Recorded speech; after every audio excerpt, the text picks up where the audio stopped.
ബേസിൽ ജോസഫിനെ നായകനാക്കി ജ്യോതിഷ് ശങ്കർ സംവിധാനം ചെയ്യുന്ന പൊന്മാൻ എന്ന ചിത്രത്തിന്റെ റിലീസ് തീയതി പുറത്തുവിട്ടു. 2025 ജനുവരി 30-നാണ് ചിത്രത്തിന്റെ ആഗോള റിലീസ്. അജിത് വിനായക ഫിലിംസിന്റെ ബാനറിൽ വിനായക അജിത്താണ് ചിത്രത്തിന്റെ നിർമ്മാണം. ചിത്രത്തിന്റെ നേരത്തെ പുറത്തുവന്ന ഫസ്റ്റ് ലുക്ക് പോസ്റ്റർ ഉൾപ്പെടെയുള്ള പോസ്റ്ററുകളും റൈഡാത്തി എന്ന ഗാനവും മികച്ച പ്രേക്ഷക ശ്രദ്ധ നേടിയിരുന്നു. GR ഇന്ദുഗോപന്റെ 4-5 ചെറുപ്പക്കാർ എന്ന നോവലിനെ ആസ്പദമാക്കിയാണ് പൊന്മാൻ ഒരുക്കിയിരിക്കുന്നത്. GR ഇന്ദുഗോപൻ, ജസ്റ്റിൻ മാത്യു എന്നിവർ ചേർന്നാണ് ചിത്രത്തിന്റെ തിരക്കഥ രചിച്ചിരിക്കുന്നത്.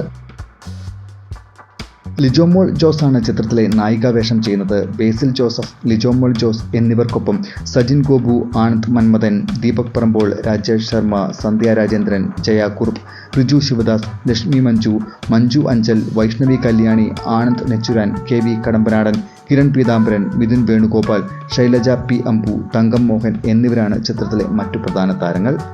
ചിത്രത്തിന്റെ ഛായാഗ്രഹണം നിർവഹിച്ചിരിക്കുന്നത് സാനു ജോൺ വർഗീസാണ്. സംഗീതം ജസ്റ്റിൻ വർഗീസും എഡിറ്റിംഗ് നിതിൻ രാജ് ആരോളും നിർവഹിച്ചിരിക്കുന്നു. പ്രൊജക്ട് ഡിസൈനർ രഞ്ജിത്ത് കരുണാകരനാണ്. പ്രൊഡക്ഷൻ ഡിസൈനർ ജ്യോതിഷ് ശങ്കറും, കലാസംവിധാനം കൃപേഷ് അയ്യപ്പൻകുട്ടിയും, വസ്ത്രാലങ്കാരം മെൽവി ജയുമാണ്. മേക്കപ്പ് സുധി സുരേന്ദ്രനും, പ്രൊഡക്ഷൻ എക്സിക്യൂട്ടീവ് വിമൽ വിജയും, ചീഫ് അസോസിയേറ്റ് ഡയറക്ടർ എൽസൺ എൽദോസുമാണ്.